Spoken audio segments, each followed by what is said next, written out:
Hello world!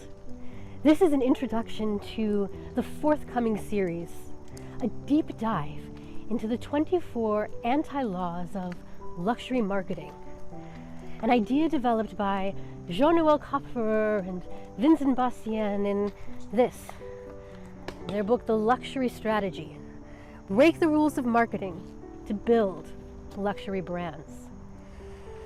This series will be an analysis and also an application of these ideas specifically for entrepreneurs who are also building high-end and luxury brands. Because I've found that the business model and marketing approach for these kinds of businesses does require that you do something different from the mainstream.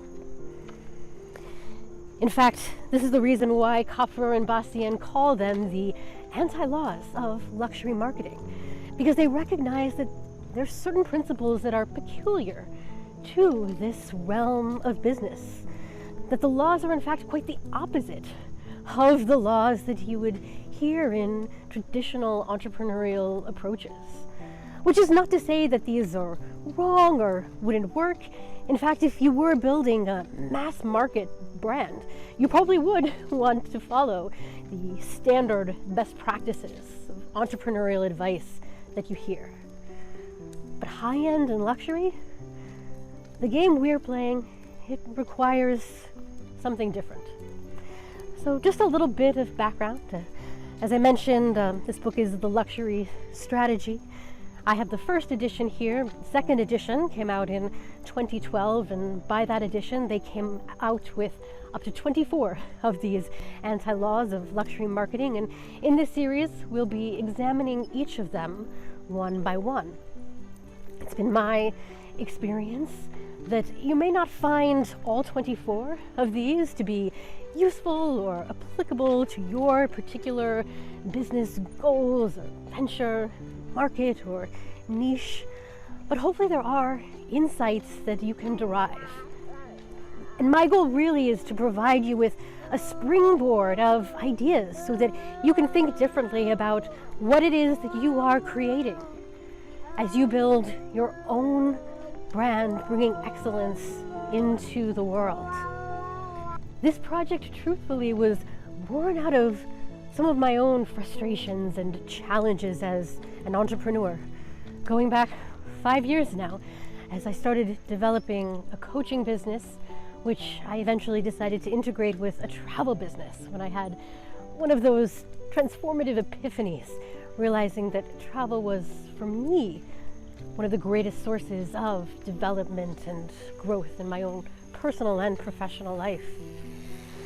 But as I was working to build out my business and follow the traditional advice that is given to entrepreneurs, there was always something that just never felt right, never felt authentic to the level of excellence and quality I knew that I was bringing to my own work. And as I delved deeper into travel, I had this experience where I found that I was simultaneously drawn to, but yet also repulsed by, aspects of the luxury industry. And at the beginning I did probably what most people would do, which is just to put it aside and not focus on that. But the internal conflict kept nagging at me, and perhaps it is the case that sometimes these sources of internal conflict can provide the most fertile ground for the development of new and exciting ideas. And they've certainly led to this new mission which this project represents a part of. The mission I have now is to elevate luxury, because I realize there are many valuable components and aspects of what traditionally has been considered luxury. But there have been problems as well. So I want to examine, explore, extract, and retain the best from traditional approaches to luxury, and then bring it to the high-end entrepreneurial lifestyle. In fact, breaking the ties of luxury from an aristocratic past and bringing it to entrepreneurship is already one of the ways to elevate luxury.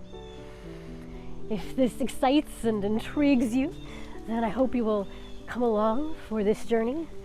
And this deep dive into the 24 anti-laws of luxury marketing, it's a first step, a gold mine I have found in traditional approaches to luxury.